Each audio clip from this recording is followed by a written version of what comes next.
to the addicted and untried. The name 12, the last, is the gauge of the blast. Hear me out, it's all about the game. The YouTube streets ain't got no shame. There are beggars, grifters, betties too. Just a lot of confusion, whatever it do. From missing kids to people being butchered in the night. Many lost in these chats without a fight. 12 gauge, listen up fast. The beat of the heart will melt your cast. It's the crown of the champ, the image of the might. Get your ass ready, because here comes the might. There are beggars, grifters, betties too. Just a lot of confusion, whatever it do. From missing kids to people being butchered in the night. Many lost in these chats without a fight. Listen to the words that run from my mic. There will be knowledge and facts to light. You don't get it, you think I'm the brash. Listen to the ones that you just throw away your cash. 12, 12, 12, can you remember the name? It's about a sinister shadow in the dark to ruin your sleep. With the mares of the night that give you chills, come to the channel. You can get your fears brought to live without the censors making a fight. Your brain beat down from the grifters on these streets. Give the channel a try and dance to the beat of a different drum. There are beggars, grifters, betties too. Just a lot of confusion, whatever it do. From missing kids to people being butchered in the night. Many lost in these chats without a fight.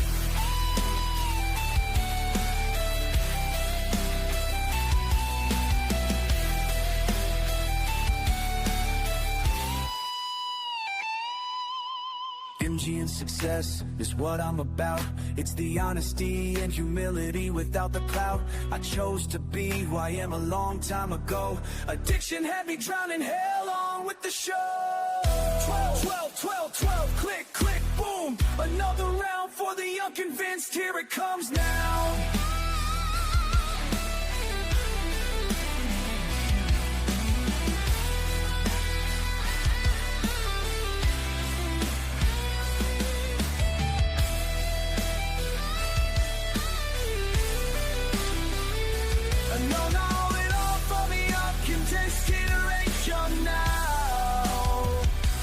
Well, all beggars, grifters, betties too. Just a lot of confusion, whatever it do. From missing kids to people being butchered in the night. Many lost in these chats without a fight.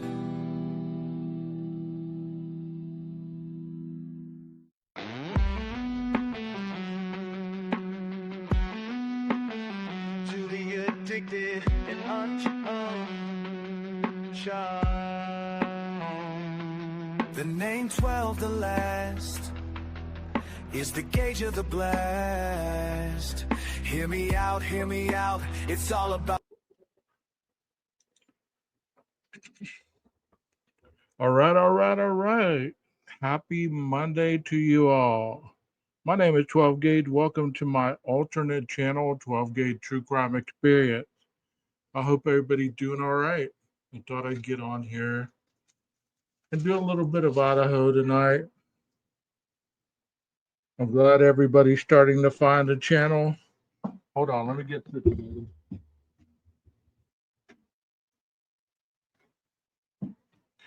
Hello, YouTube. Thank you for being here. I'm glad everybody's starting to find the channel because I still got a little bit of more time to serve on the other channel. But I thought I'd get on here tonight and say hello to everybody and give you guys a chance to talk about the 8 hours, just like everybody else is talking about these damn 8-hour gaps, talking about all this craziness. I found an article today that I wanna go over with you guys. It was something very early on, and it's been so early on I forgot all about it myself, but I found it earlier, and hold on a second.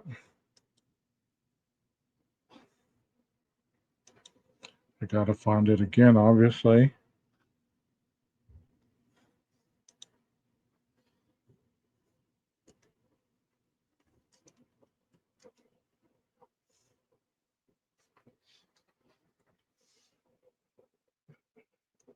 How's everybody doing tonight? Y'all doing okay? The rain is coming down. I don't know if you hear it, but it's coming down. Thank God. We need it.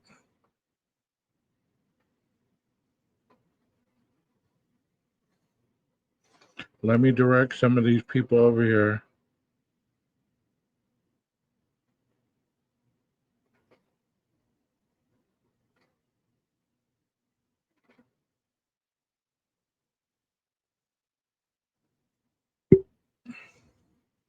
I thought I had forwarded this to myself, but I guess I I know what I did. I emailed it on my other channel.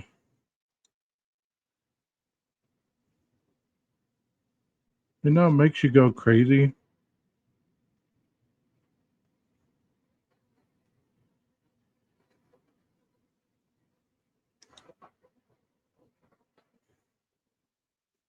The rain is coming down.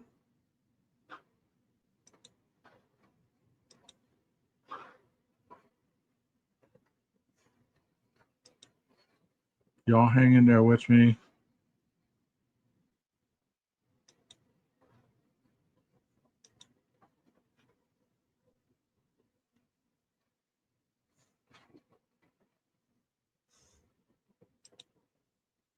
Hang in there. Let me play the song while people get up in here. There he is. Texas, Mickey. Oh man, I found something and there it is right there. Man, it's a pain in the ass when you gotta go through so much to find something.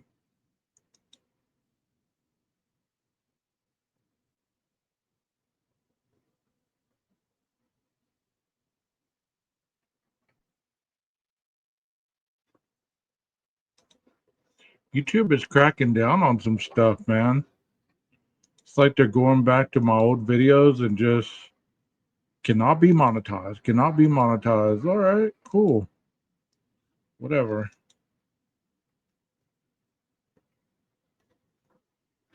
Can y'all see that?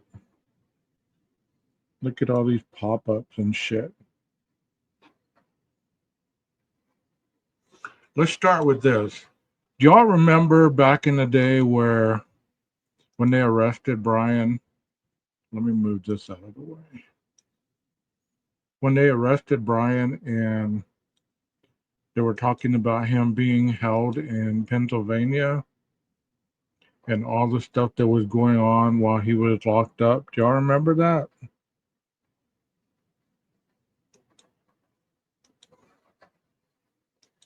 Yeah, the rain is coming down right now for real.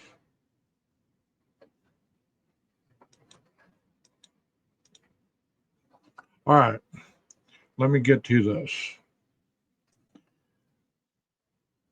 This is supposedly something that he supposedly did while he was locked up. These are some quotes that was being disclosed from him while he was being locked up, awaiting extradition. This was written, let's see, January 2nd, 2023. So it said exclusive. You come in here and I'll cut you. Accused Idaho murderer Bryan Kohberger taunts guards, exposes himself, and sings violent rap lyrics as he sits in jail awaiting extradition over death of Idaho student. Female inmate reveals. So, how many of you in chat remember this article? How many of you in chat remember this at all? Okay. Well, that's awesome that you haven't heard about it because I'm about to read it to you. This is from the Daily Mail. It says suspected Idaho murderer Bryan Kohberger spends his days ranting and singing lyrics from violent rap songs inside the Pennsylvania jail where he's being held. And several times, the man accused of killing 4 University of Idaho students tried to expose himself to a female inmate who was held in a cell close to him. Now that inmate, 50-year-old Valerie Cipollina, has revealed exclusively to DailyMail.com how Kohberger taunted guards, saying that they were too scared to go in his cell.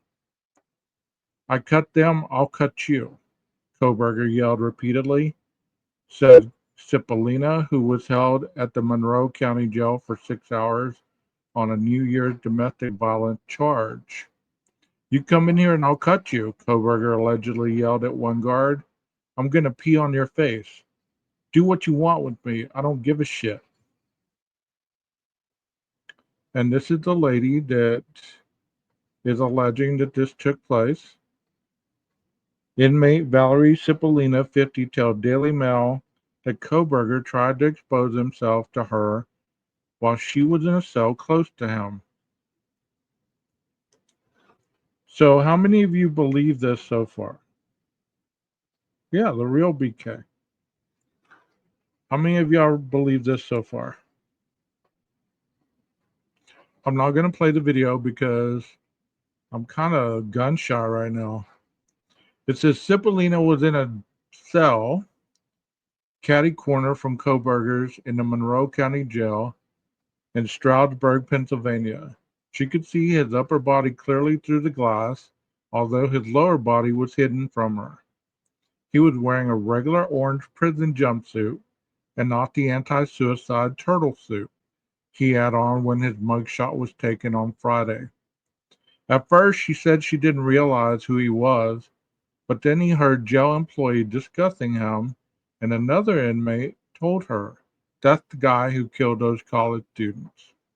Cipollina described him as tall, skinny, and young-looking. She said he repeatedly lifted his shirt, and she heard the guard tell him several times to put his pants back on. She believes he was trying to expose himself to her. "I couldn't see his genitals because the glass wall only went down so far," she said. Cipollina, who lives in Garnerville, New York, was arrested shortly after 3 a.m. on New Year's Day in a hotel in Paradise Township, Pennsylvania, after getting in a fight with her boyfriend. She was booked into the Monroe County Jail at 6:20 a.m. and released at 12:11 p.m. the same day. She said being in jail for nearly 6 hours over New Year's was a miserable experience, but it was made far worse by Kohberger's constant ranting. What do you think about this? What do you think about this? Yeah. Yeah, they're holding him in the girl side. You're right, Texas. He was mad. He thought he got away with it. You're right, Mickey. And it goes on to say at one point he yelled out, "Oh, I could see him through the polycarbonate glass window of his jail cell. He was standing up right against it, yelling out violent rap lyrics. At one point, he yelled out, 'Fuck my enemies and foes,' a line from Lil Wayne's Multiple Flows. He also sang violent and misogynistic lyrics from Bad Bunny songs," she said. At one point, Cipollina said the jailer who was stationed outside Kohberger's cell told him to shut up and calm down, to which he replied, "Come on in, motherfucker. You come in here, let's talk." He then screamed at the top of his lungs, "Come in, all of you. You scared of me? You should be scared of me. You're going to do nothing to me because I'm going to cut all of you up," he allegedly ranted. "Come into the cell and I'll show you I'm a creeper. Come in this cell and I'll cut you up too." So that's pretty much the end of that article. The rest of it just kind of outlines the crime. But what do y'all think about that? Let me go into YouTube and get something else. Share your feelings and thoughts with me on that article. I remember hearing very, very limited of that, but it wasn't ever um, nothing to the extent of that. You know what I mean? I never heard that before.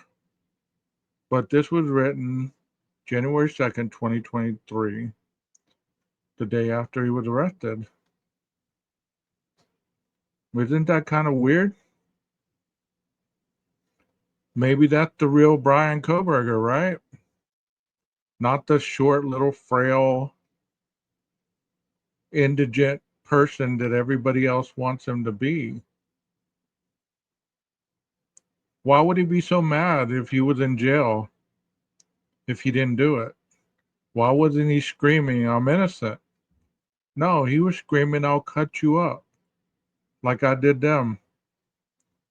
I cut them, I'll cut you up too. And you don't think that's going to be used against them? Hold on, I'm looking for the government page. Let me see who's in here. Cut who with what air? Yeah, Brian was pissed, I guess. Maybe he went in there with a paper shank coming down from drugs, possibly. He was mad. He thought he got away with it. Hey, Aquarius, how are you doing? Yeah, hopefully she's a witness. A character witness, right? I didn't see this one the other day. I want to go over this document with you guys if you are okay with that.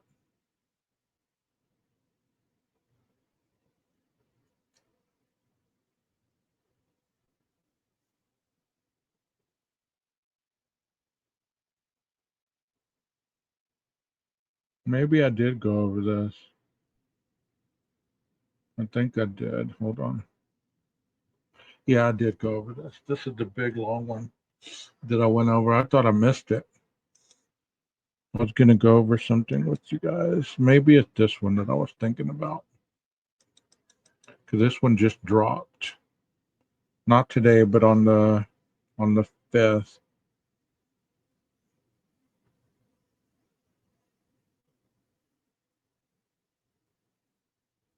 Well, it's kind of the same thing. It's kind of saying that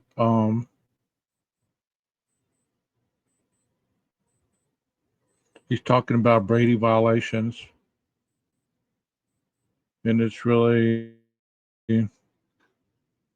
not relevant. Let me get to that one that I want to talk about. I want to talk about this one.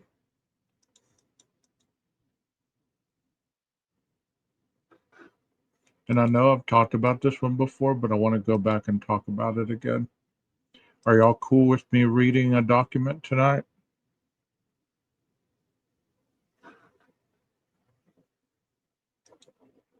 Sounds like he was scared. Yeah, what the name said Kaylee would have kicked Brian's ass, so it couldn't be Brian. Yeah, that another creator said that. Okay, I'm gonna put this on the screen. I feel so out of sync with this channel. I don't know why. I don't understand it. I wish I did. It just drives me crazy because it's not the primary, you know what I mean? But it'll do, right? At least we're spending some time together. I know we've read over this, but I want to read over it with you again. And I want to talk about those 8 hours, not necessarily in the same fashion that other people have talked about those 8 hours, because I want you to really envision this in a crime setting, okay? Because there's people that have mentioned so maliciously all the things that happened in these 8 hours. It says DM and BF are two surviving roommates of 1122 King Road. At the time the homicides were believed to have occurred, DM saw a masked intruder in the house and began calling and texting the other roommates, including BF. Approximately 8 hours after DM saw the intruder, BF called 911 from her phone. Before the court is the state's motion to allow the text messages by DM and BF testimony about their conversation with each other about what DM saw in a 911 call.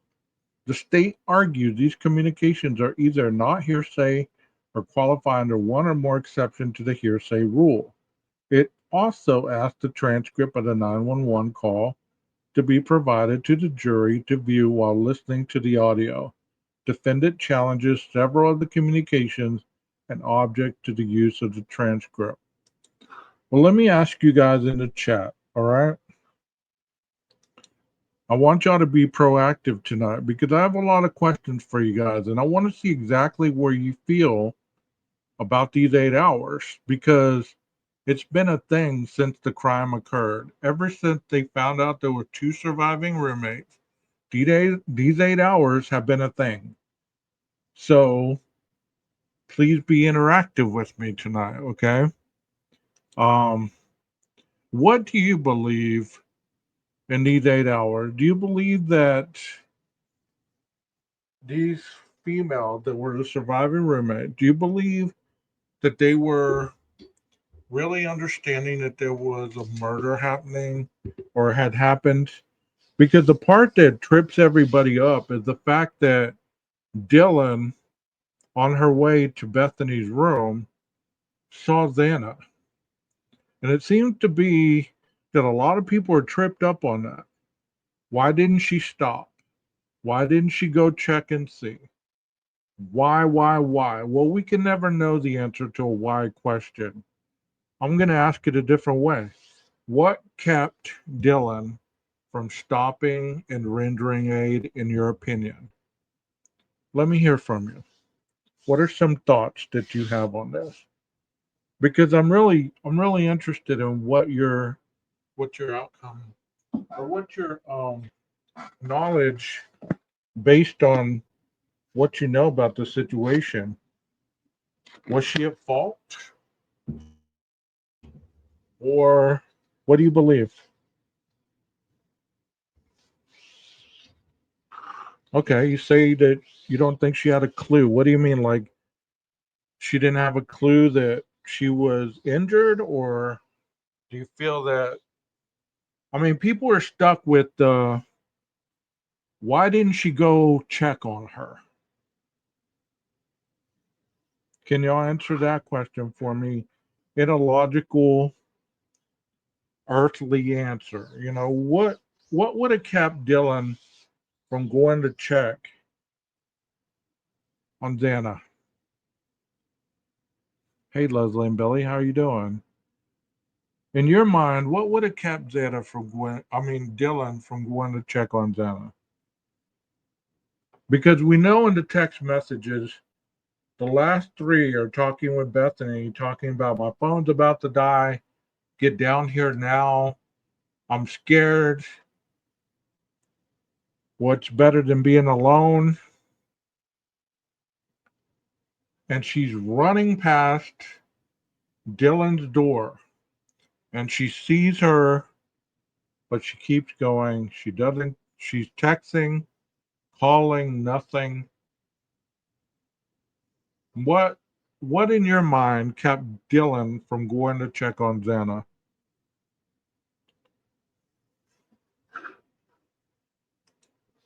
I think she was scared. It was dark and confused, not thinking anyone was dead. Okay. She was the youngest in the house. All right. So, do you fault her at all for not stopping to check on Xana? She had seen him before. She's seen Xana, so she was scared, I imagine. She had to know something wrong because she said she heard Xana crying before. Why wouldn't you after hearing her friend? Well, I'm asking that question is there any logical reason that she might not have stopped to check on Xana, even if she heard her crying? We're not throwing out conspiracies. We're not speculating. Based on real life situations, you know what went down, and she's on her way to Bethany's room, and she's running down the stairs to Bethany's room. And in this documented state that she thought she was passed out, right? She was drunk. Let's see. or argument. Let's see. Let me get to that point. Um,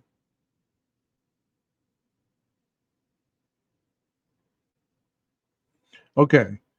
At 2 a.m., they were in the room, blah, blah, blah.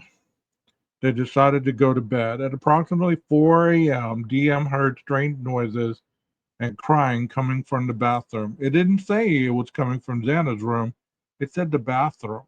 So we don't know which bathroom in that house because there's three of them. So, I mean, by process of elimination, if the two girls were dead already, or were really not dead yet, they were upstairs. So, was possibly it being the third floor or the second floor? Because I don't see Bethany crying in her bathroom. Okay. She opened the door at one point and saw a man dressed in black with a ski mask on walking by her bedroom door. She then placed calls and texts to her other roommate to see if they were awake. Only Bethany, who resided on the ground floor, answered.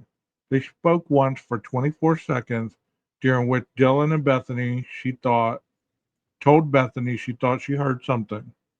They spoke again a minute later for 41 seconds. Then Dylan told Bethany she saw a man in a ski mask leaving the house. They then exchanged the following text message between 4:22 and 4:26. So this is before she even goes downstairs. Okay? All right.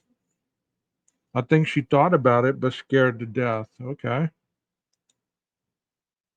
Won't there be more explanation at trial? I don't know if there will be or not. Did she know Ethan was with Xana? Possibly so. 12 gauge in the PCA states she heard Xana or Kaylee crying, but I swear it was Xana. Well, we really don't know. And I was thinking today, whenever they talk about in the PCA where somebody yells, "There's someone here," at that point, that could have been Kaylee trying to get out of the room yelling, "There's someone here." Because it was, I mean, he was already in the house, you know? But we're talking about this situation. Let's not jump around because we're going to get all twisted and turned and never get to the point that we're trying to get to. So she's texting Bethany. She saw a man leaving out the back slider. She starts texting Bethany. And many people have made a big deal out of her starting the text right after the individual left, 4:22 to 4:26. They have made a big deal about her starting the text right after he left. Why would she have started the text right after he left?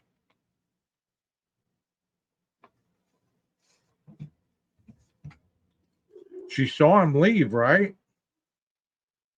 She locked her door and she started texting Bethany. I'm not going one way or the other on this because y'all know my take on it. I'm just trying to put this in a different, simplified fashion. Is it really a big deal that she started texting after she saw the guy leave? I mean, all this is going on so quickly. People act like this is just frozen in time, just small increments of time just being plucked out of the air. And it's not that at all. This is all happening from 4 o'clock to 4:21.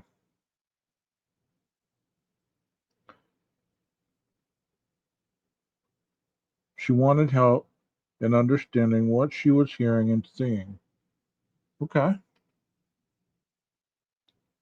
Because can you imagine waking up three times with all this noise going on, all these different sounds, crying, "It's okay, I'm going to help you."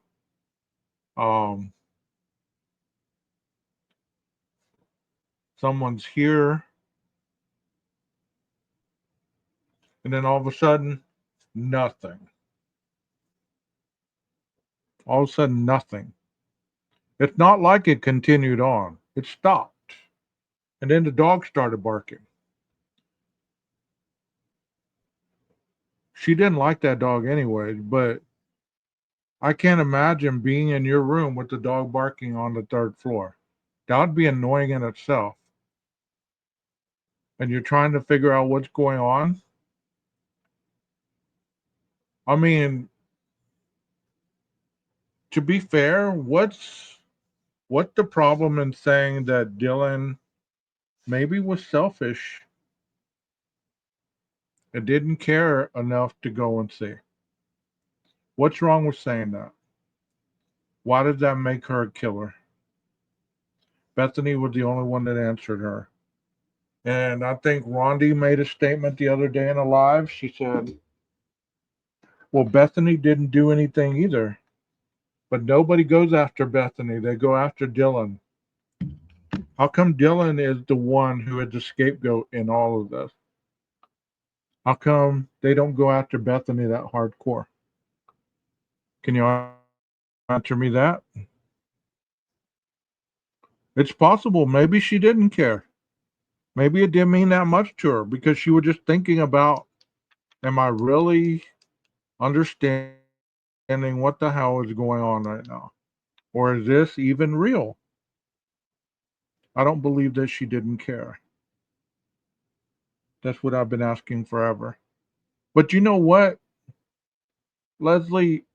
It doesn't make you culpable for a murder. It doesn't make you culpable. And that's what people don't understand.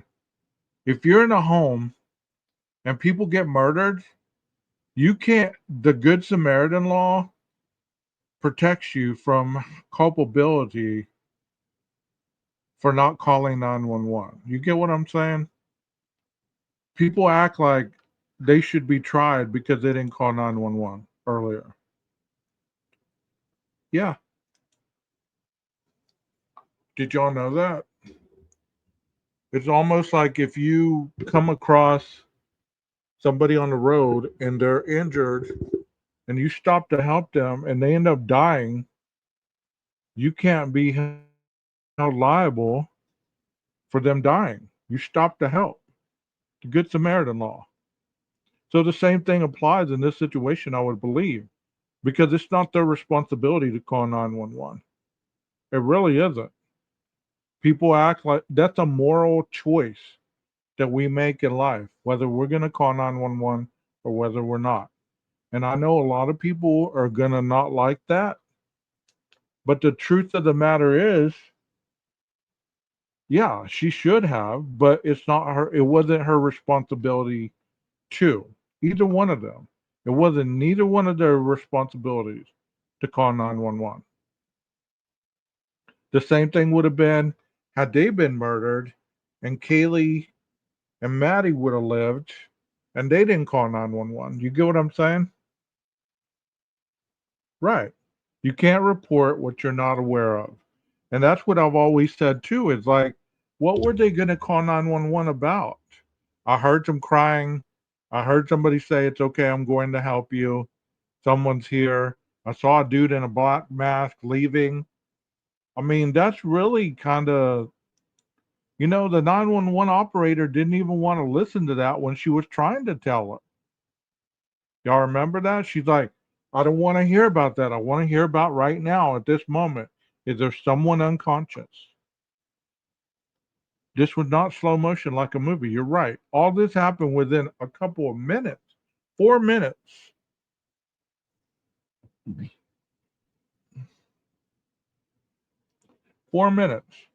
But I want you also to remember it's not anyone's responsibility to call 911. You get what I'm saying? You're passing, you go into your house, you're trying to help somebody, they pass away, and then later on they say, well, why didn't you call 911? I was trying to help them. She's trying to figure out what the hell was going on in her house. She's asking her other roommate. And it's easy to sit here and say, in hindsight, like you're saying, what we would have done, what we could have done, what they should have done, what they didn't do, what they thought or didn't think, how it happened.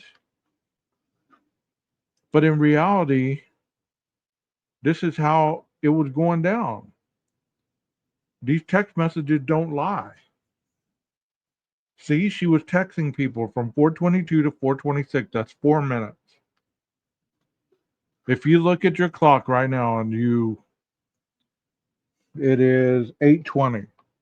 So look how long 4 minutes is before it's 8:24.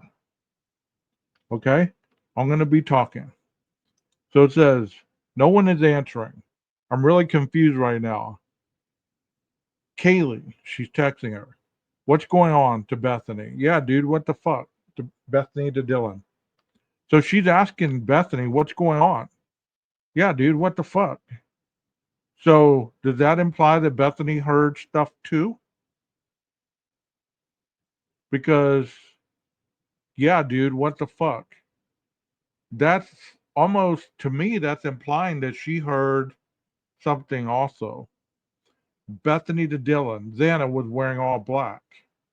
Dylan to Bethany. I'm freaking out right now. Dylan to Bethany. No, it's like a ski mask almost.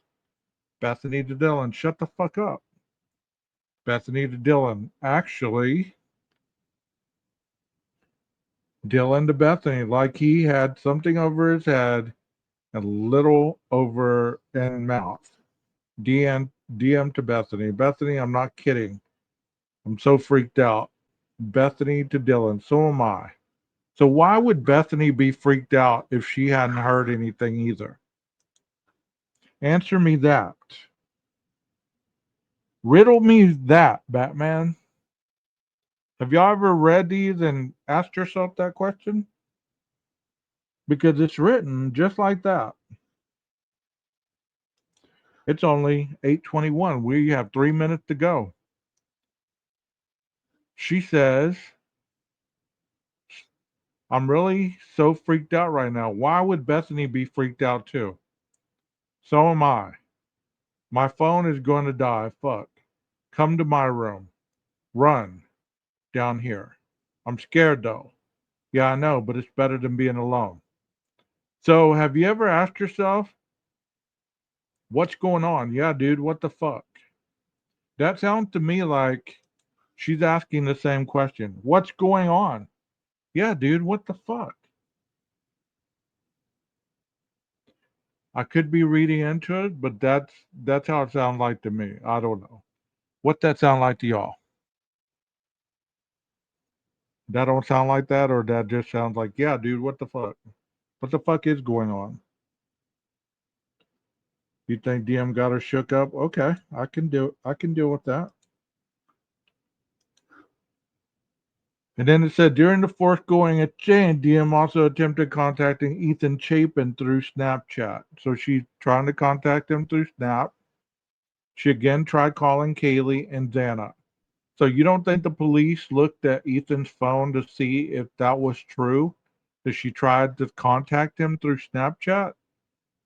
She again tried calling Kaylee and Xana, but neither responded. You don't think they checked their phone to see if she actually called them?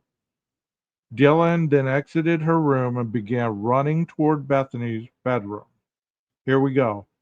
On her way, she noticed Xana lying on the floor of her bedroom with her head toward the wall and her feet toward the door. Dylan thought Xana was drunk. So, what is wrong with that, if anything?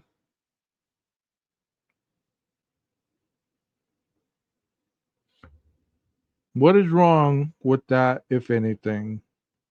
Ladies and gentlemen, you heard me read it. I've read it more than once.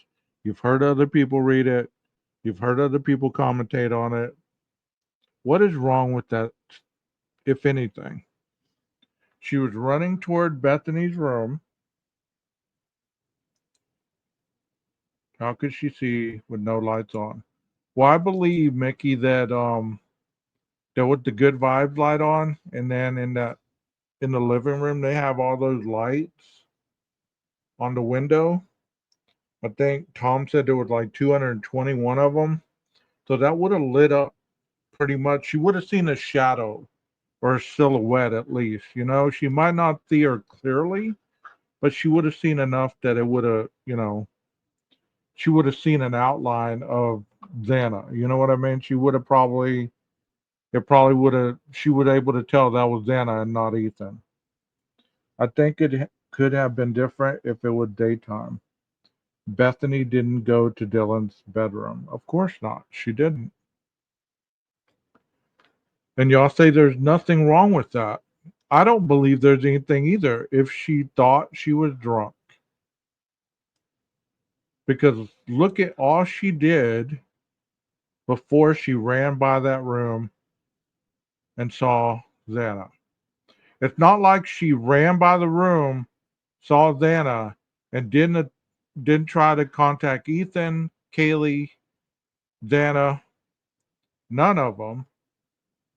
No, she tried to contact them first, and then she ran out the room. So here your roommates aren't answering. What are you going to do? You're scared. Your phone's about to die. What are you going to do? DM thought Xana was drunk. Once DM arrived at Bethany's room, they locked the door and both made additional unanswered calls to other roommates, which assuming is Kaylee and Maddie. So from 4:26 to 4:32, so that's 6 more minutes, and we're barely at 6 minutes right now. Do you see how long that 6 minutes was? So there's a lot that could happen in 6 minutes, right? So 6 minutes from the last time she texted Bethany and ran towards her room and got in there, Dylan again texted Kaylee, please answer. With no response between approximately 5 a.m. and 6:30. So that would be about 28 minutes to 5 o'clock. So between 5 and 6:30, Dylan engaged in activity on her phone, primarily creating, editing, and deleting images and videos. Her phone activity then ceased until 8:05. So from 6:30 to 8:05, that's probably what? 2.5 hours, if that. So is there any viable reason to believe that she didn't go to sleep during that time? Talk to me, chat.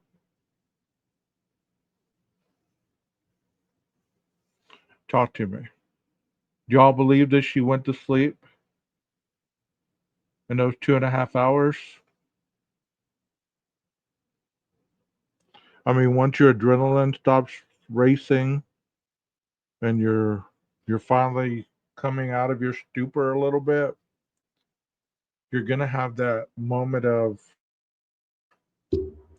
okay, I'm exhausted.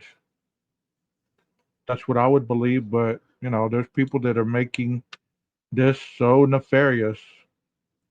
So let's say that she went to sleep until 8:05. When Dylan accessed Instagram for a few minutes at 10 o'clock, so from 6:30 to 10 o'clock, she was probably asleep. She woke up long enough, because have you ever woke up, looked at your phone, scrolled a little bit, maybe seen if there's any text messages, if you're worried about somebody or something like that, and you go back to sleep? Yeah, I agree with that statement wholeheartedly. Because I do that all night long. I don't know why I do it, but I'll wake up, maybe go to the bathroom. On my way back, I'm scrolling my phone, making sure I don't have any notifications or messages that I need to answer or call. and then I'll go right back to sleep. I'm talking about still being in that sleepy state where you just doze back off. At 10 o'clock, Dylan again accessed Instagram and communicated over Snapchat. So she obviously had talked to somebody on Snapchat and they answered her, so she answered back. This could be possibly that female that asked if she wanted them to come pick them up. Continued to access Instagram and Snapchat until 11:29. Scrolling, looking, because it says here the location was there. So I'm going to ask you before I go on. Many people have stated, why didn't they go upstairs at this point, not hearing from their roommates all that time? What would have kept them from going upstairs and checking on their roommates? No sounds, no noise, no nothing. Possibly just a dog barking periodically. What would have kept them from going upstairs? Nobody's answering texts. They're not answering snaps. They're not answering Instagram. They're not answering your phone calls. At what point, if at any, do you believe that a light bulb went off? Hey, Nina. Hey, Nina. Their own fear. It was Sunday. People sleep late. Okay, I get that. But we're going to cover that part here in a little bit. Okay. But any other reason why they wouldn't have left that room to venture out to see why the roommates weren't answering? Because a lot of people have problems with this. Why didn't they leave the house if they were scared? Why didn't they go upstairs to look around? Why did they stay holed up in their room? Give me some common sense answers here. I don't want speculation. I don't want conspiracies. Give me your common sense answer, not something you've heard somewhere else. Give me your heart to mind answer. When Hunter said, get out. Okay, that's when the light bulb went off. I get that. We have a superstar amongst us. Nina was on Evil CJ's chat last night. Let's hear it for Nina. So, give me your heart to mind answer on what could have caused them not to leave that room to come check on their roommates. You're 19 and 20 years old, and your roommates haven't answered their social media. They haven't answered their calls. They haven't answered their texts.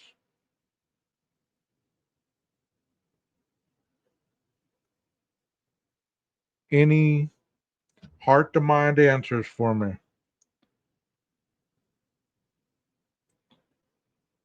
What do y'all think? Because y'all are smart. I want you to give me a logical answer because, in other chats, all we hear is this could have happened, that could have happened, this is the reason, blah, blah, blah. I'm not asking for a reason. 19 years old.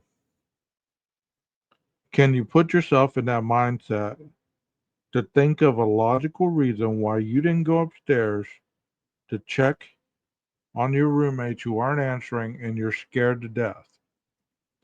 Was your fear associated with them not answering, or was your fear of seeing a man in a black mask leaving your home?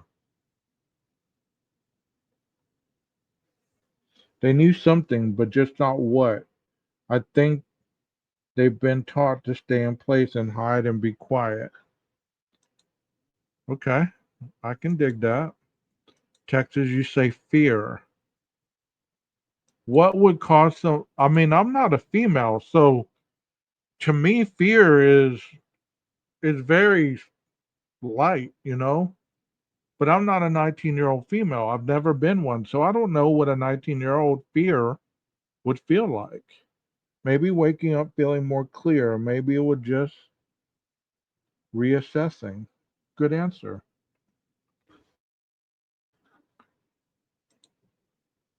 So you've slept it off a little bit. Have you ever done something in the middle of the night and you woke up and you thought you were dreaming? You thought maybe you were dreaming this stuff until you were going through your messages. Like she would have been going through her messages and seeing what she had sent Bethany and in response. And then all of a sudden, holy shit, I still haven't heard from the roommates. I wonder what the hell is going on.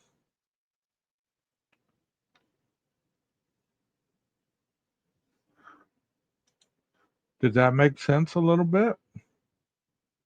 And then she texts Madison at 10:23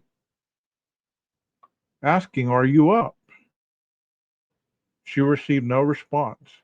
Dylan continued to access Instagram and Snapchat until 11:29. That's 6 minutes. 6 more minutes. Then she texted Kaylee, "Are you up?" Again, there was no response. Then Dylan thought was strange because Kaylee and Madison were early wakers. See, they don't even use normal words. Early wakers usually is early risers, right? Early wakers. I mean, some of the wording is just strange how people talk these days. Early wakers. So that in itself should tell you that they're not the smartest or the dumbest, but maybe they're just not that life savvy. I don't know. Dylan continued assessing various social media sites, included checking Ethan and Xana's Snapchat locations. At approximately 11:40, Dylan's father texted her about scheduling a time for a chat. Well, we know that she was scrolling through Indeed. Was her dad talking to her about possibly getting a job? Dylan, you need to get a job, bro. You know, you need to you need to be looking for a job. I'm tired of footing the bill. You know, starting to put two and two together and felt finally they may need backup. Heck, I've fallen asleep while my phone under me called Germany. Murders wouldn't be a realistic thought. Of course it wouldn't, because nothing like we've heard multitudes of times, nothing like this ever happens in Moscow. They slept with the doors open, their windows unlocked. The last murder was 2015. So it's okay, Nina. So her father texted her about scheduling a time for a chat. To which Dylan responded. She also received two texts from a person named Jenna, stating, "Bro, and do you guys need me to come get you?" So could she have texted her, "Hey, we saw somebody in black last night. We're scared to death. We're down in Bethany's room. Nobody's answering. We don't know what's going on. This makes sense. Do you guys need me to come and get you?" Who is Jenna, and how much older is Jenna than they are? Does anybody in the chat know who this Jenna person might be? I don't want you to dox her, but does anybody know who this Jenna person might be? Seems like other creators know every person in town. At approximately 11:50, Dylan called her friend Emily and asked her to come over and check the house because she was scared. So people take this so out of context. They act like she called her and just said, "Come over because I'm scared." You don't know what this whole conversation was about. We don't have a transcript of that conversation. You don't know if she went into the dialogue of what she saw, what she thought she saw the night prior. You don't know because that's all this said. Come over and check the house because she was scared. Point blank. But I'm sure there was at least 10, 15-minute conversation about it. Ethan and her boyfriend, or Emily, sorry, Emily and her boyfriend, Hunter Johnson, came over. They met Dylan and Bethany at the bottom floor of the house. Together, Dylan, Bethany, and Hunter started to walk up the stairs to the second floor. When they reached the second floor, Hunter went to the kitchen to grab a kitchen knife. Okay, this is where it gets wild. Nina, when you put the groceries up, you want to come on panel? Or could they have had plans? Possibly. I'm sure she went into it with Emily. I'm pretty sure also. I'm going to put the link in the chat if you want to come up.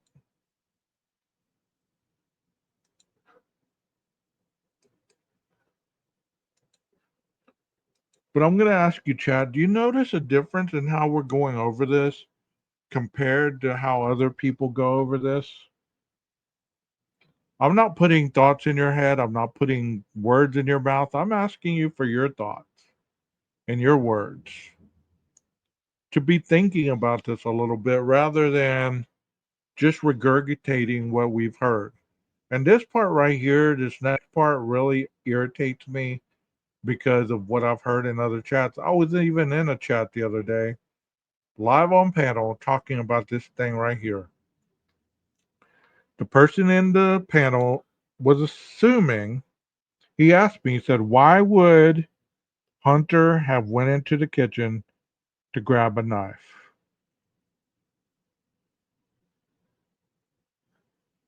And I said,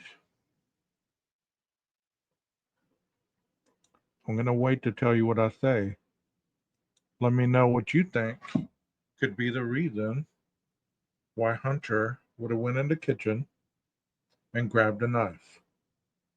Talk to me. I'm enjoying the hell out of this. I really am. Not like, you know, what happened, but I'm enjoying how we're going over this because it actually makes a lot more sense than trying to plug pieces into stuff that doesn't really fit. Precaution? Precaution from what? Let's be a little more specific. I put the link in there if you want to come up. Precaution from what? Because at this point, all they've done is call him over. And in my mind, I'm thinking, because there's been people that say they went up there the first time, then went back down, called 911, and then went back up there, and that it was totally staged.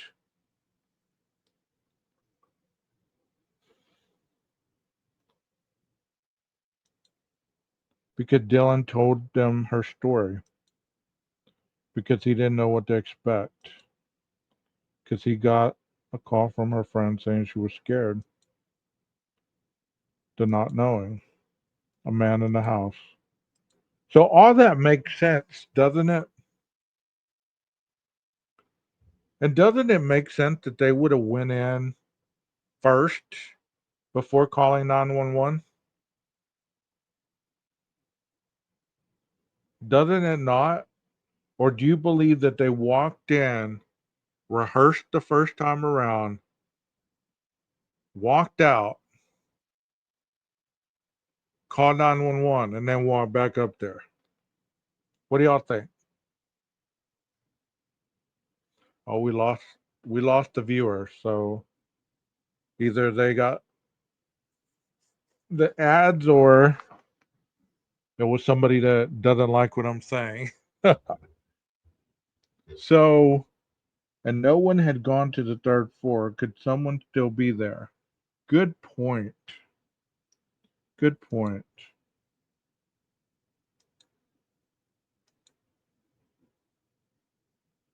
Yeah. 911 told them to go back in there, right?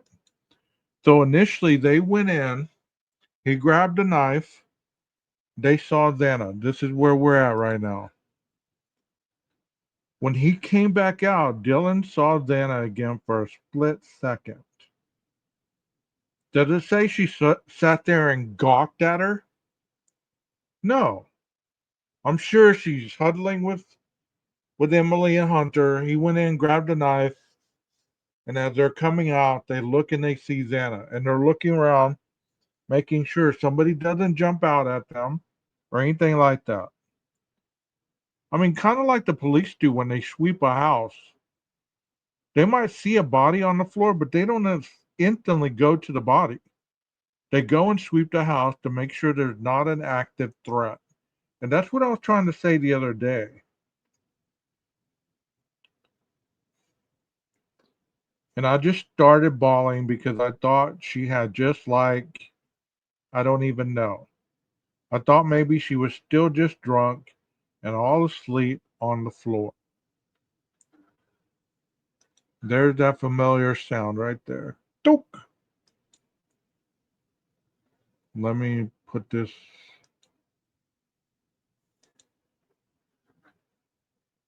That's a good point right there, too. Dylan saw that she hadn't moved. That's a great point right there. Hey, Nina. Hey, how are you doing? I'm doing good. How are you? Oh, I'm doing good. I was on CJ's. I was on panel with CJ, and it kicked me off. He's having some kind of technical difficulty. Oh, I didn't know that. Dylan was the only one who saw her twice on the floor. These are See, some now really. I had never thought about that she hadn't moved. Mickey's on it. Yeah, I mean That's why. That's that's why I like. That's why I like what I'm doing right now. Because instead of me saying it, we're putting all our brains together, right? because I'll be honest, I had never thought about that. Me Because either. she had not turned over, she had not flipped to another side, nothing. Yeah. Because that's what it says right here. It says, I thought maybe she was still just drunk and all asleep on the floor. Right. She And then when started she bawling exactly, and that would go right along with what Mickey just said. because she That's when the hadn't light moved. bulb went off. That something may be wrong, right? So Or I what do you guess the think light about bulb I this? guess the light bulb would go on, not off. Well, what do you think about these creators? Or before I ask that question, because I want to talk about creators really. What do you think about Hunter going into the kitchen and grabbing a knife? Coming. I think that that was fear of the unknown, because I think that maybe Dylan had told him, "Hey, look, there was a guy in our house at 4 o'clock this morning, and now I can't get in touch with anybody, or nobody will answer." And so, of course, I think that just the fear of the unknown, just a precaution. I mean, because they don't know if the guy was upstairs with Maddie and Kaylee. Right. And I'll be honest with you, I think once Hunter yelled, "Get out," I don't think they even imagined Maddie and Kaylee being involved. You know what I'm saying? I think at this time they're thinking Xana and Ethan. So can you imagine when they realized that Maddie and Kaylee was gone too? Yeah.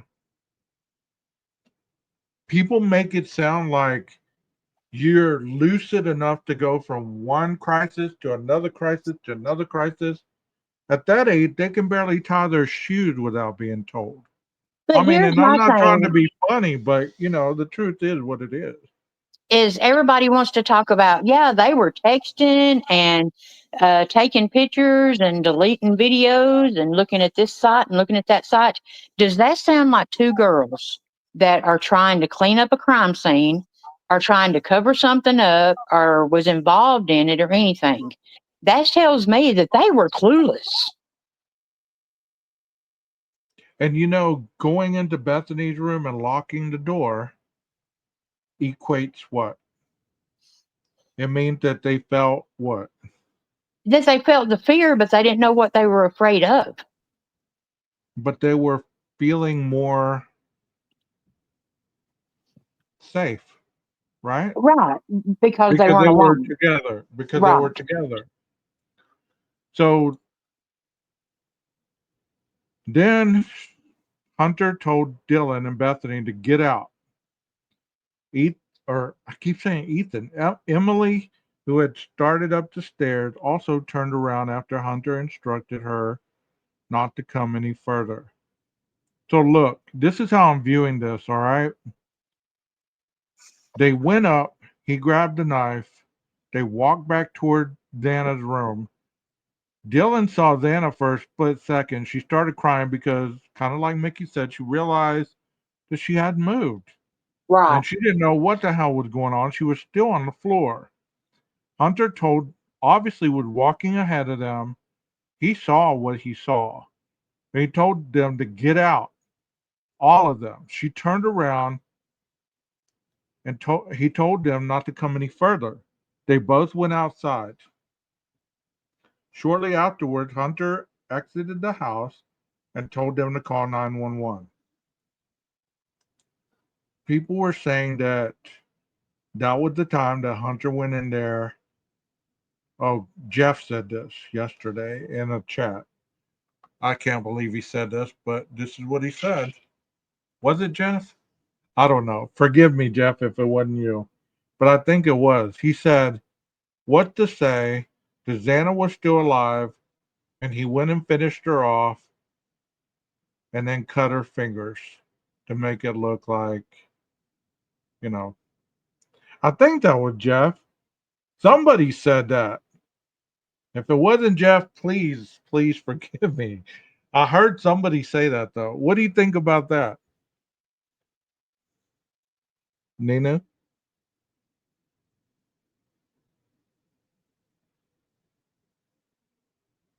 I guess Nina went. Nina's. Am I here? Okay, you're here now. Oh, What do it you says my think? browser lost connection to my camera. What do you think about that? Well, you've seen the pictures that I made of the little shadow people of how I think it went down, right?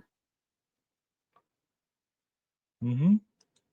Yeah. And so I think that he attacked Xana first, and that she fought, and that's probably when her fingers got cut. And then when he came back from upstairs, is when he actually killed her. So I think she was the first to be attacked, but the last to be killed.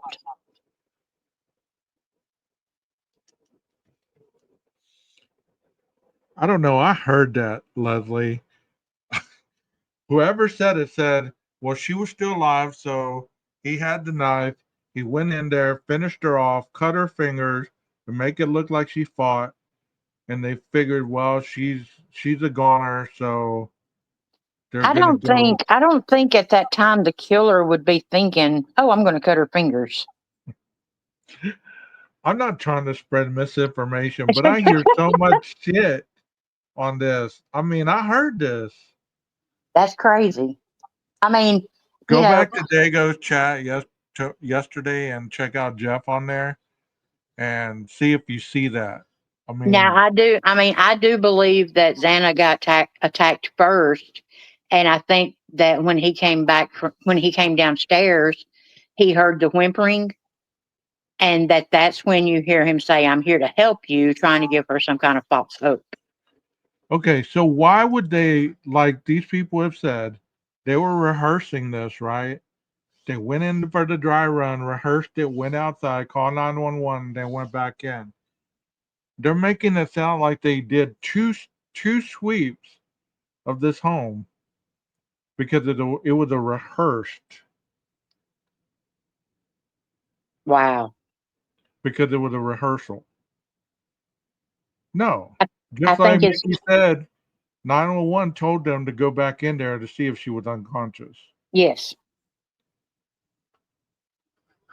Now I do admit that this part, the part where they talk about Hunter going in and getting a knife and telling him to get out, it doesn't go along with the 911 call, because the 911 call, they go upstairs and you can hear Hunter and blah blah blah, but this doesn't go along with that, and so it is confusing.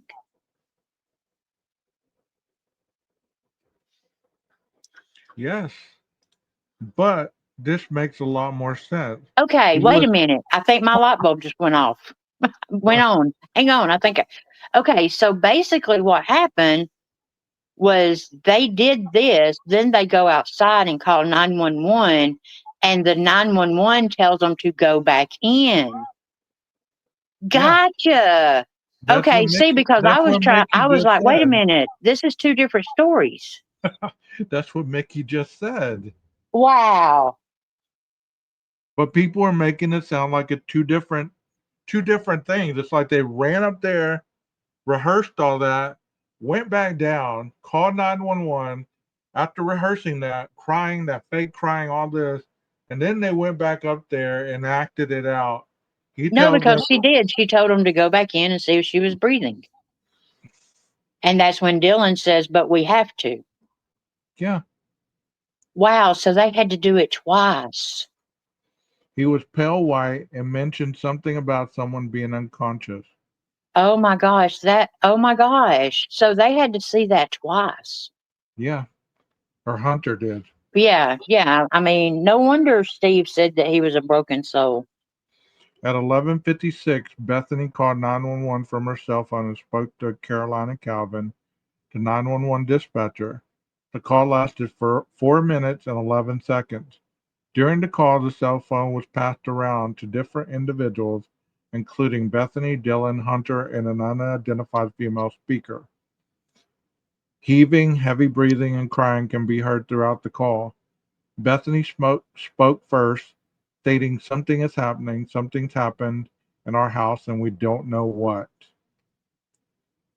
So, I mean, she wasn't lying. Do you believe?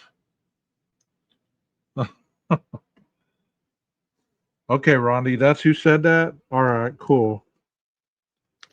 I know Well, some. I'm glad that I came I up know here. somebody said that. Somebody said that yesterday. Sorry, Jeff H. I'm not trying to throw you under the bus there. You don't need anybody else beating you up. You had enough yesterday. I'm sorry for that. Um, Something's happened in our house and we don't know what.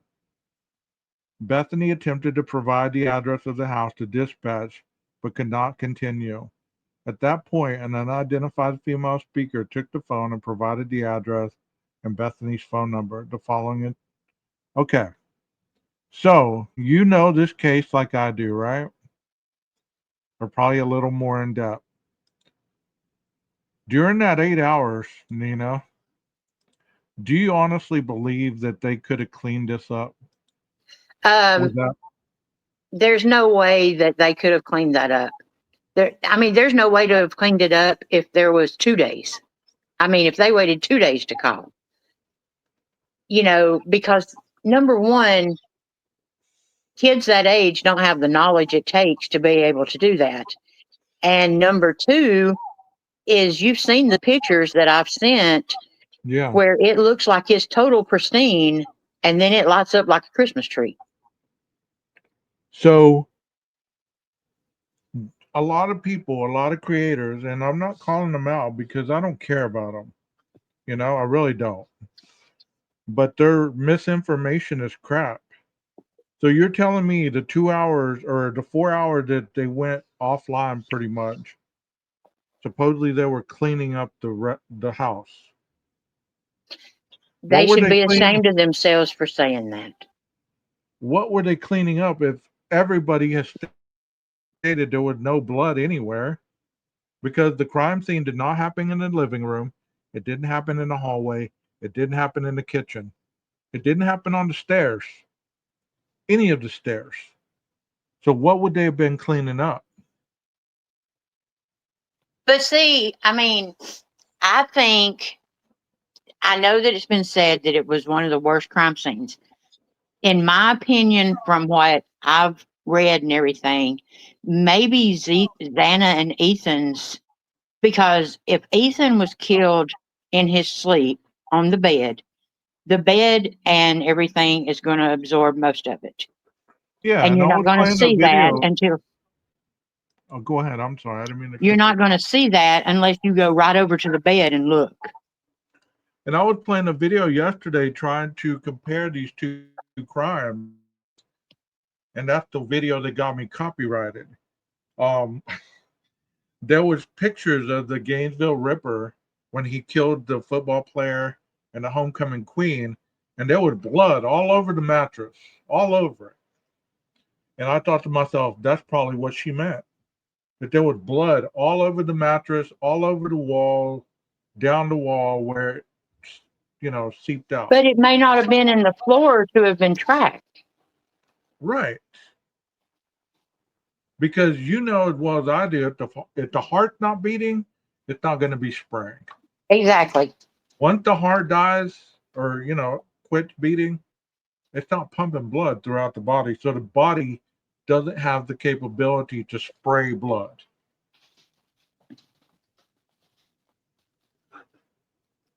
Does that make sense? Oh, yeah. I'm watching my 17-year-old dog. I've got a big dog that's trying to fight him. I got you. My 17-year-old's like, get away from me, little boy. So here's another thing as far as the Gainesville thing that I saw yesterday, and I want to run it by you. In that series that I was showing, they were saying that he washed the bodies off before he repositioned them.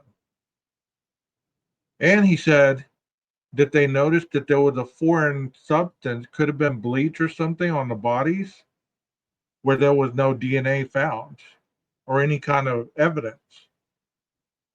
I want to ask you, do you think possibly that could have happened here? Well, you know what? Did you know that Inside Looking actually makes a statement that they don't wash the bodies at the crime scene? So why would he make that statement?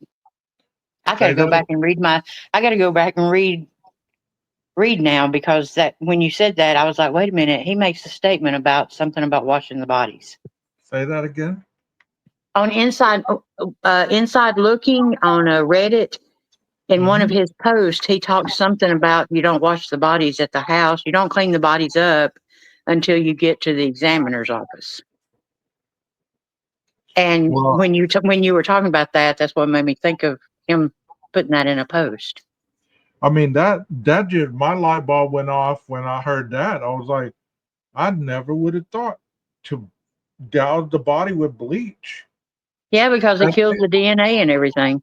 That would take everything off of it. Right. So that explains why, if there was any DNA, there wasn't any DNA. You know what I mean? Like, wow. And if you did that to a body, why couldn't you do that to a car? Well, he had, 6 weeks to clean that car? But you know what? If I just committed a murder, I don't give a shit if I'm bleaching my seats or not.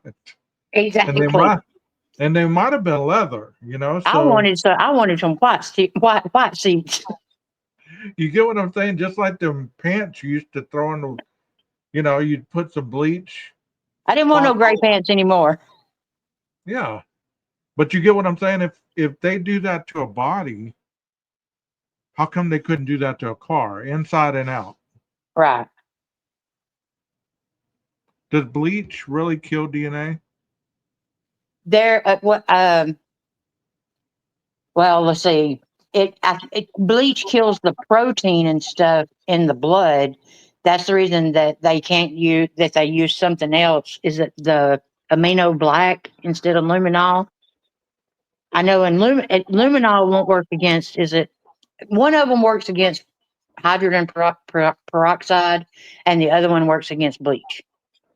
So could that have been a reason why the blood that was found on the sheath, they couldn't get enough DNA to determine? Wow. I hadn't thought about that. Maybe he wasn't carrying a spray gun. Maybe he was carrying a spray bottle of bleach. I mean, a vacuum. You can I keep telling you, oh, we have some new cleaning shit that takes everything out of everything. I'll find a name. Now, the statement was made that the chemicals that they found was not household chemicals that you buy at a grocery store. So, if I'm spraying the sheath down, thinking that I've killed, because I always get the time frame confused. Is it 4:07 to 4:21? Is that 14 minutes? Yeah. Is that the timeline of the crime?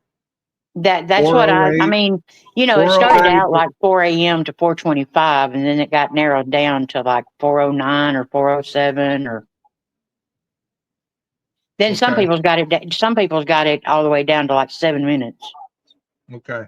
I believe it's 4:08 to 4:23, 22 ish, somewhere around there. So that's what, 15 minutes? Yeah. So that's plenty of time to clean a little bit. I'm not saying the man sat there and cleaned everything, but you know what? If you're worried about DNA or maybe any kind of foreign substance, sweat, you're going to be wiping shit down, are you not? Because I believe that he straddled Maddie as he was stabbing her. So if there was any fibers on his whatever he was wearing, if he got any of her hair on his, on any of that, I believe he was straddling her. And that's when Kaylee woke up. Right. And that's when the fight ensued. I believe that it was a quick with Maddie. He was straddling her, probably doing the ice pick. And then he started with the whole punching Kaylee because she probably was trying to grab his arms to keep him from stabbing her friend. And he's, he might be subdued with one arm, but have whatever arm's free trying to get her off. Right. And then stabbing at the same time.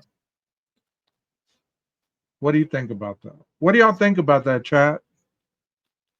Now, see, and I mean, I don't have any reason to think this other than it's just what I think. But I mean, with the cutout on the wall and everything, I don't know. For some reason, I think that Kaylee came in from her room. I think she was in her room with Murphy. And I think she heard a commotion in Maddie's room, and And that's she when came she in. yelled, "Someone's here." Yeah. And I think she came into the room and he attacked her, and she went into the wall and stuff where that cutout is. Well, let me ask you this. You mean somebody didn't cut out the sheetrock and was going across They were Taylor hunting the Avenue? drugs. Hey, they didn't cut that out and were carrying it across Taylor Avenue, putting it in Yeah, the car. because they were hunting the drugs.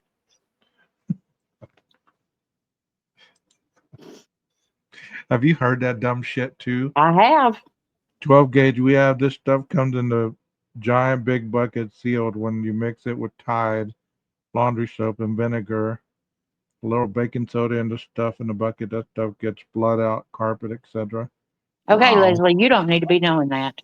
Right? I heard that in the chat, 12. I heard it. I don't know where I heard it. But Oh, that was somebody that was on. When I making heard it, it was on Friday's live, and the guy was up there, and he was like, "Well, they were carrying a piece of sheetrock," and Buddy Sarge went off. Yeah, Sarge went off on him.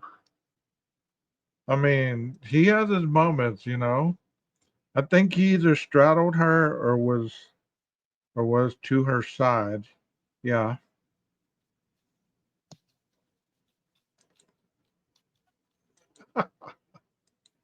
Yeah, Rondi told me about the sheetrock thing. Yeah, I thought I'd die when I heard that. Why would you be carrying it? We had a good little laugh. I mean, sometimes this stuff is so stupid, you just have to laugh at the ignorance of it. But people But will take why? that. Why would you? If you cut, okay, fine. We'll say you cut the wall out hunting drugs. Why are you going to carry the sheetrock down Taylor Avenue? Now, I do know that one of the guys that was at the grub truck, he got caught carrying a sign. Yeah, the Charlie Brown sweater guy, Yeah. the Dutch Brothers sweater. Yeah.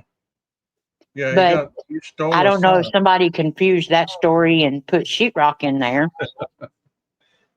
You know, by the time the trial gets here, I mean, there's a live going on right now talking about cults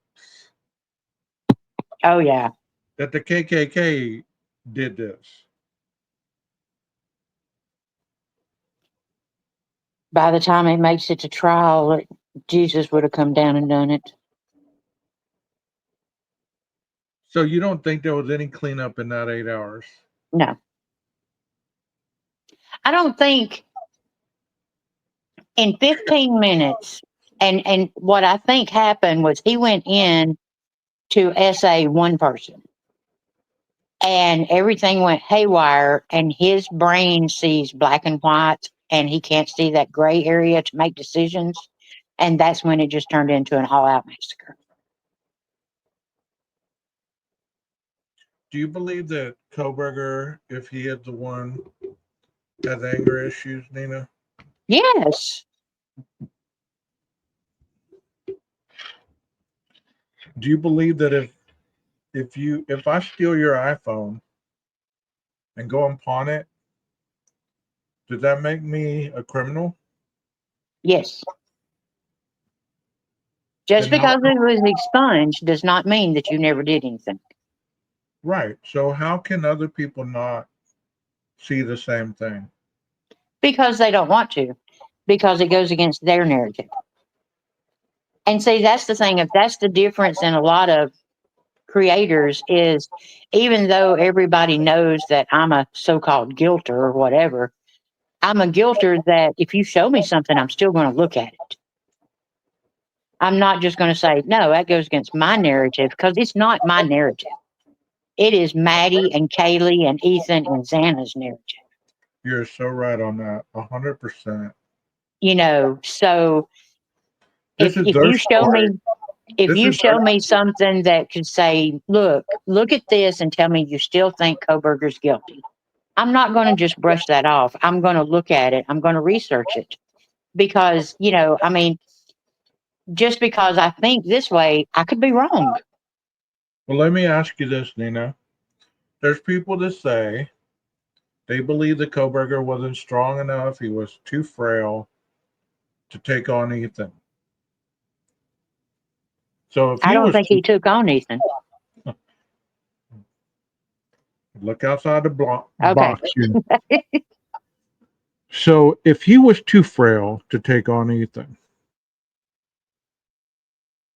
do you believe that Dylan would have been strong enough to defeat Ethan? No,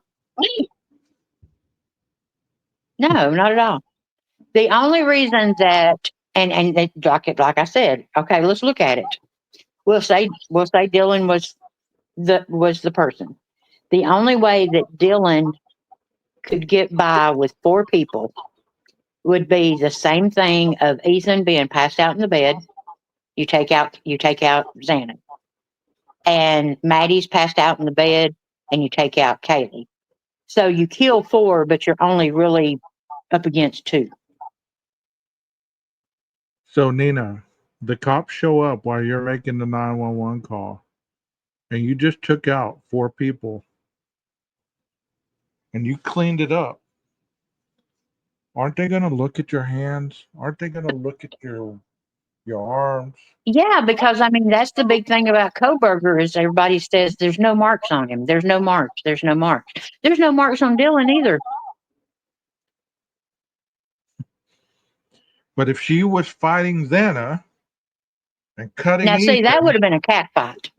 There would have been some scratches I think he because caught girls, Xana. girls fighting I, girls, we I scratch and believe pull hair I and believe that he caught Xana off guard and he caught Kaylee was probably half asleep, didn't realize what was going on. And poor Maddie, I believe that she was probably asleep and woke up long enough to figure out that she was being attacked and probably froze. Ethan, I believe that he probably got him first, like not first, but yeah. in that room, he got him first before he got Xana. Because Oh yeah. I mean, you and got to take out the big target before you get, the smaller one. I mean, I firmly believe that the only way that you can survive the Ethan thing is if you get him in bed passed out. Yeah. And how many people's, I mean, I love how we're doing this tonight because it's actually real, you know? It's not talking about other BS. It may not be factual to some, but you know what? It is logical to all of us that are talking about it. How many of you sleep on your back Not in the me. bed? How many of you sleep on your side? That's So if me. you're sleeping, I sleep on my right side. So if I'm on my left side, either one, left or right, and the killer comes in and slices my neck, I'm done for. It doesn't matter if I wake up, if I don't wake up, slice that right there, game over. Right. There's not going to be any fight, Right. you know? Totally agree. You know, I don't sleep on my back unless I wake up and I'm like, what the hell am I doing on my back? I sleep on one side or the other. The only time I'm on my back is when my girlfriend's over. But that's just TMI, right? That's so she can lay her head on your shoulder. Yes, exactly. She can lay her head on my chest. Yep. So I don't believe Ethan had a chance. I really don't. And if the rumors were true that he was cut deep into his hamstrings, that would explain a lot too. But he would have been screaming bloody murder. They would have heard that. I'm not telling you her name, Leslie. But I don't think that rumor is true because he would have been screaming bloody murder. You remember that rumor, Nina? Yeah, I mean, honestly, I believe that Ethan was passed out and he went in there and slit his throat and he never knew what hit him. Yeah. And I have to say, I would be thankful for that. So what were y'all talking about the other camera tonight on Evil CJs? The other camera. Oh, the other camera. The 1126 camera. The I reason know. why is because when Steve G did that interview with, I even made a video that I've always said that I thought there was a camera at 1126. Well, Steve said in that interview with Drunk Turkey that Adam and Jack D was seen on camera going into their apartment and that they never left the apartment again. 1112 wouldn't pick up that. Okay. 1126 would. I watched a hell of an interview on the interview room with Christy and Steve. Man, that was such a great interview. That's the best one I've seen ever. I mean, the way, but you got to consider that, Chris and his wife have lost a son. So it was parents talking to parents that knew that loss. You know what I'm saying? And that's not taking anything away from Daniel or anything, but when you have that kind of bond, they sort of tread on the But also, feelings. I'm not dissing Daniel either. But what I'm saying is they focused on Steve and Christy in the memories of Exactly. the kids. It was more Daniel, personable. right. Daniel was focusing on the case. Right. So that's why it was different, you know? And see, I had been trying to get Christy and them to do Those Left Behind with me because because of the being a parent that understands the loss. And so I was so glad when I watched that yesterday. I wasn't jealous or anything because they needed that. They needed Yeah. that interview with a parent that understood the loss. Yeah. And I was so proud for that. And I mean, like I said, I had been begging, please, and it didn't even bother me that they didn't do it that, I was so glad because that's going to help them heal. Me too. Me too. Because, like you're saying, like they got to express themselves, and the bullshit that's been going on about them in these chats, like, how can you hate us? It's Yes, our daughter. It's our yes, daughter that died, not yours. You don't have any fight in any of this. yes. You tell us to go away. This is our kid, not yours. And oh my These are gosh, I thought I was going to die when Steve said, nobody will ever take my daughter's voice away from me. yeah. That was so profound to me. I mean, people can say what they want about any of these families, and they do. There's one creator I can't stand her, and I made an ugly comment today on Viviana's about her, but that's how I feel about it. She is vile, and she is the most disgusting creator I've ever heard. I mean, and there's a lot of them, but she has no couth whatsoever when it comes to that family. And I don't know what her deal is with that family. She is obsessed with that family and tearing them down. I don't get it. You know, like they say, no parent should ever bury their child. No, Amen to no, that. you know, That's the reason I'll tell anybody, I don't care what you think about how the case happened, why the case happened, anything like that. Nobody will never know until you place your child in a grave. You do not know what they're feeling. right. And what's even And like you worse is said, you don't know what we don't feel anymore. right. I can never relate to that because, it hadn't happened to me, but I have the empathy enough to understand it, you know? Right, Kind exactly. of kind of like when he said early on, I paid for that. I sent her to school and she came back in a box. I I know. Oh paid my gosh. I paid for that. And a lot of people is like, okay, they made it about money. That had nothing to do with money. No, it He didn't. paid with his grief.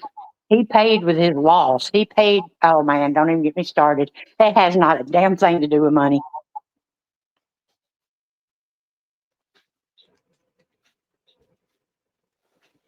I mean, it just it just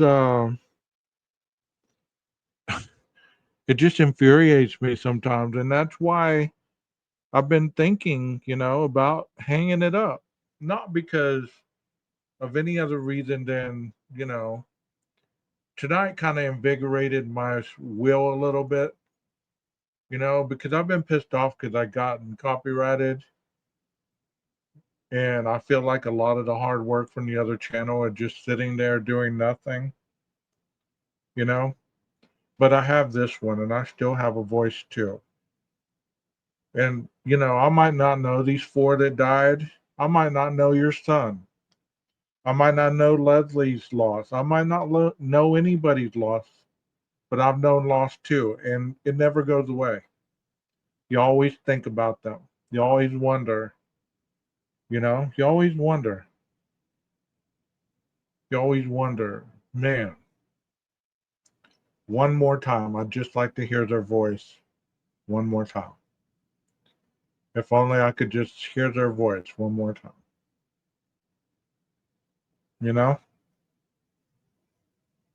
You've heard me say plenty of times about sometimes the guilt and the regrets will eat you up more than the death.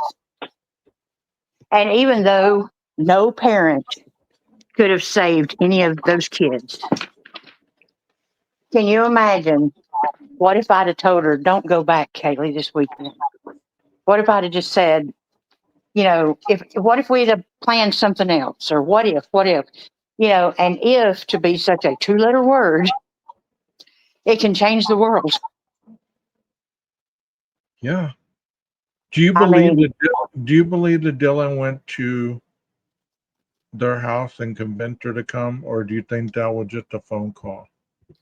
Now, see, I don't. For some reason, I've got it in my head that Dylan went to her aunt's house and talked to Kaylee. But it's like I try to explain to people: is before 2022, the dance was male female. That was the first year that they accepted same-sex couples. Okay. So, in the way of my thinking is, if Kaylee's coming into town, let's get her to be a +1. That way, she's not sitting at home by herself while we're all at the dance, and we can all go to the dance together. That makes sense. And to me, that's how that. I mean, I don't see anything. I don't know And why they- people want to make something nefarious out of that. I don't understand that either, but can you imagine knowing that you had good intentions and it cost her life? Exactly. I mean, and that's the reason that, you hear me say all the time, that are they really survivors? Their life as they knew it ended that night. Anybody can get on a picture and smile. Doesn't mean that your soul is alive. Honey, I do it every day. I've known plenty of people that are dead inside that can still carry a smile. They laugh, they joke, they go with the motion, but inside they're mostly dead. Something killed them a long time ago. Yep. I've felt that in my addiction. I mean, I understand what that feeling feels like, It's an awful feeling. Did you happen to hear that Daily Mail article that I read at the very beginning? I think I was on CJ's panel at the beginning. Okay. It was talking don't get me about, started on the Daily Mail. well, I mean, I'm not a fan, but it was talking about when Kohberger was arrested and when he was in Pennsylvania and how he was behaving based on another inmate's recollection of what she saw during that 6-hour time she was in there with him. Is that where he was being all boisterous and everything? Pulling down his pants, exposing himself, telling people he cut them, he'll cut them up too, he'll show them what a creeper's like, Right. this and that and the other. I sent you that article earlier. Yeah. Yeah. But I mean, see, I don't know. There's CJ got to talking about the Bloom interview and the Bloom book and everything. And I mean, the way I look at it is there is so much to this case. We don't have to make things up. We've got enough to keep us busy with real stuff. I mean, I don't think this woman made it up. I think she had no reason to make it up. That's true too. And all you have to do is ask the guards. Yeah, that's true. But for some reason, if it's against Kohberger, nobody will listen. I'm tired of worrying about it. Yeah. I really am. I'm tired. And by the way, we don't get to quit. What? We don't get to quit, so get that out of your head. How many times have you told me we don't get to quit, Nina? That only works for you, Nina. It doesn't work for me. Nobody tells me what to do. Oh, you talk about double standards. No, we don't get to quit, Gage. We're standing for truth here. We don't get to quit. We'll see how my other channel fares, and we'll see if I have a channel to come back to. I mean, because I have all those subs over there, and not that it matters about subs, but I mean, a lot of them, like Joanna and all them, they don't know that this channel exists. Right. And they're missing out because they're members. You know what I mean? It's like they come in here and that's who I feel bad for right now. Right. So hopefully we'll see what happens to my channel. If I do get it back, I do need to change some things. If y'all can do some research for me as mods, because I really don't have the time. and research what I'm doing wrong that keeps getting me copyrighted. It's the third party copyright, whatever the hell that is. I can't figure that out because I A see how third. other creators, they get on there and they play a video. They don't even stay on screen or talk or nothing. They play that whole thing and never do they get that black screen. You know what I mean? Yeah. So that's something that I can't understand. I mean, I can't really get it, but we'll see. We'll see. We'll see. I Well, mean, your first strike was because of me. my priority right now is finishing strong in school, and I'm at week 5, 6 more weeks to go. June 20, Wow. June 23rd is D-Day. You know, that's the last week, Wow. and I finished that week, and it's done. It's done for 2 years. That's pretty amazing, and I think that should definitely be your priority. Yeah. No, I think we should be your priority. Screw school. I mean, I enjoy y'all. Otherwise, I wouldn't be doing this. You know what I mean? I wouldn't be doing this. Well, I mean, Wouldn't be doing. you know that I've had my struggles with my channel and everything, and you've always been right there saying, Nina, we don't get to quit. Yeah, I forgot about that. Uh huh. Well, I'm right here telling you we don't get to quit. You know, I almost introduced myself at 12 Gate the other day. Jesus, that name right there is like, it's almost like my name. It's like I go to introduce myself and I say, "Hi, my name's," and then I tell them my real name, and they're like, "Oh, who is?" Oh, don't worry about it. Well, that's like Nina Kelly. I mean, Nina, I go to introduce myself now, and I try to introduce myself as Nina. Right, right.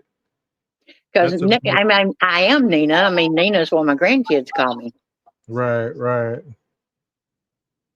It's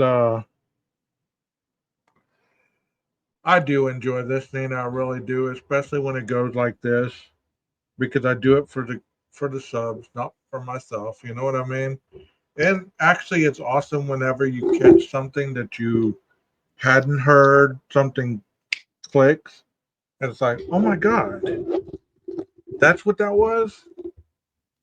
Or somebody said something, you say something, and I'm like, wow, that's what that was. You know what I mean? Yeah, I had two light bulb moments just now. I was Those like, wait a minute, that that's was not two not a different stories. They had to go in there two different times. that's not a gun clicking. That's Scrabble. Oh, now that was just wrong. That was I just wrong. I told you that night. I told you. I said, Nina, that's Scrabble. I don't I think you guess heard my brain just didn't. I was too busy running my mouth and not listening, probably. because I heard it that night, and I was like, that is not a gun clicking. That is Scrabble. Wow. Because you listen to that and you can hear the gravel growing under the tires. You know when a Oh, I car, mean, when you played it for me, I was like, what? yeah, yeah. So what's new in your world, Nina, that you can share? Oh, Everything you going you good? know what's new in my world? I had to crawl back. Well, is everything going good so far? Everything is peachy. That was sarcastic. Well, Nina, you don't always have to stay. There are other avenues, shelters, whatever. Well, the thing about it is I have a 17-year-old dog and a 15-year-old dog. And those dogs got me through the death of my child. They have been loyal by my side, and I owe it back to them. Well, I understand that, but always remember, hang on till you can get out. Oh That's yeah. what the choice is. But Oh don't yeah. don't be anybody's victim. And yeah.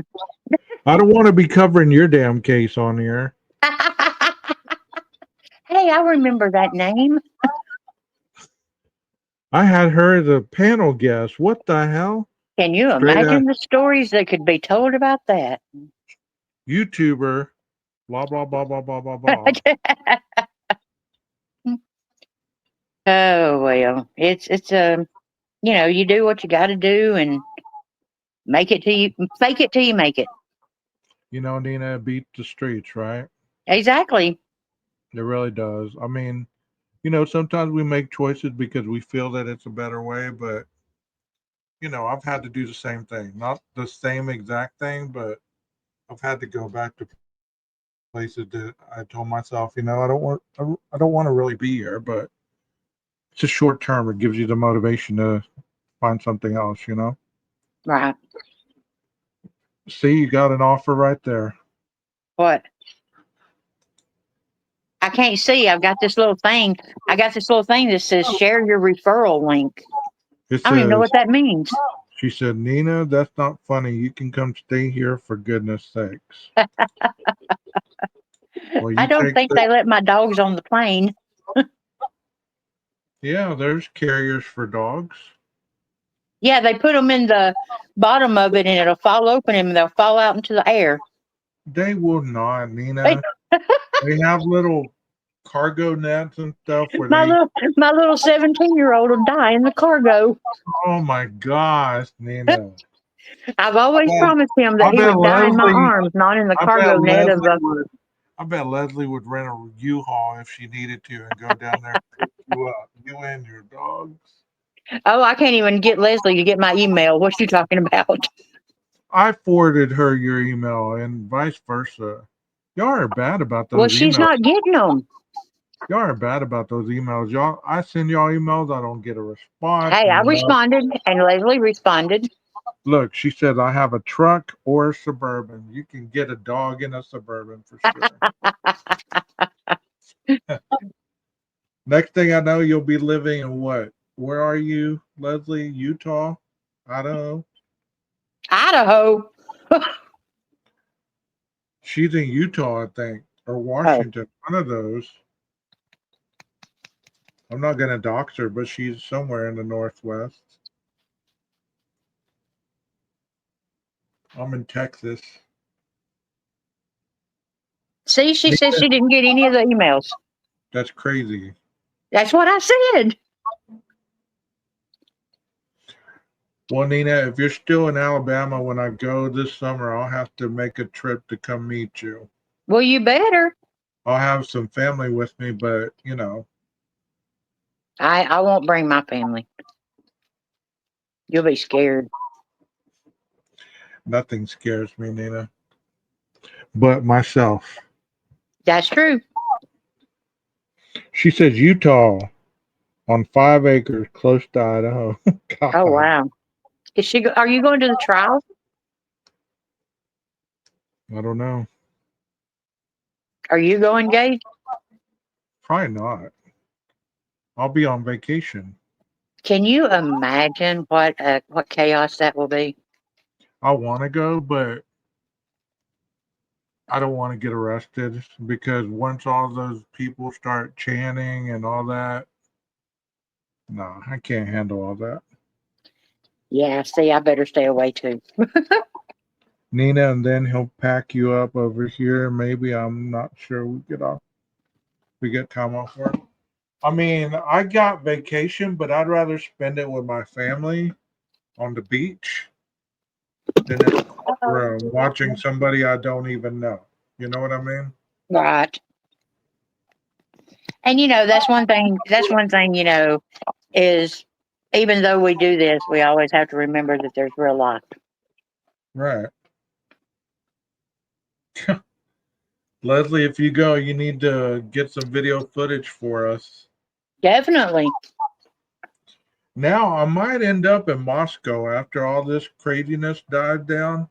I do want to take maybe a 3-day or 4-day weekend, fly up there, walk around, have time to really look at stuff where it's not so crazy still, where you don't look like one of those crazy YouTubers trying to figure stuff out. You get what I'm saying? Oh yeah. Well, that's what CJ said tonight on his live. Was that when he went, the first thing he did was he went to WSU's university store and bought apparel from WSU, and then he bought apparel from U of I, and so he looked like one of the college kids. That's smart. Yeah. I resubbed up to Evil CJ yesterday. I don't know. I thought I was subbed up to him. I guess not. Evil Good morning. CJ is the first creator that I started watching when I came to YouTube, and he was, I guess CJ is the one that told me to make my own channel because I was sending him all the information I was researching, and he was like, Nina, you're wasting it on me. Do it, you need to make your channel and put your stuff out there, Okay. And First so, time I saw him was when Dot came out. And yeah, he distanced himself from that real quick. Him and Dago went after her.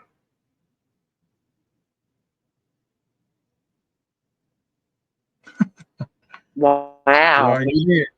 Leslie, you need to email Nina your information. That way she can get in contact with you. That way you don't have to. Yeah, Stanfield Kelly 6. Or you need to join my Discord where you can talk back and forth without the email. Because we're all members in there, so whatever. But And Nina, it's been fun. Thank you so much for hopping up here. Are you going to go back to CJ's? Oh no, he changed from StreamYard to Uvox or Umox or something like that, and it kept kicking me off the panel. And about the first 15 minutes of his live, we wasn't even on screen. We were just talking, and they could hear us, but nobody could see anything. Nina, so she emailed you, so. Oh, good. Well, I'm going to upload all these to my other channel once I get it back. That way the rest of the people that are subbed will get to benefit from this. Right. Is there anything that y'all want to say to any of my subs that are subs that maybe you've never gotten to say? Because you see a lot of these people, and you are mods, so you see a lot of these people in the chat. Is there anybody that you want to say, hey, hang in there, keep coming back, blah, blah, blah? Is there anybody that you'd like to send a shout out to? We have such good people. I mean, I have to admit the community as a whole, they're really good. They're really good people. And, I think that's the reason that I say to you that you can't quit, because they're dedicated. They're dedicated, and they deserve that same dedication back. And that's the reason I'm like, no, we don't get to quit. Well, y'all need to tell these people that are subs over there, they might not know this channel exists. So put on your community tabs that for this week, I'm streaming over here. Okay, because I don't think a lot of them know where I went or what happened, because I can't even put anything on my community tab, or I would, you know what I mean? So if you know some of these people that are over there that don't know this channel exists, please notify them. I'll go put it on a post right now. Okay. 15 people may see it. Yeah. Well, 15's better than no people, right? Well, you guys take care of each other. And Nina, you know where I'm at if you need anything. I wish I could help more, but I can listen and I can give you advice or whatever. And I appreciate that. There's some things that are more important than money. Well, you guys have a good night. And till we do this again, Maestro, cue that music.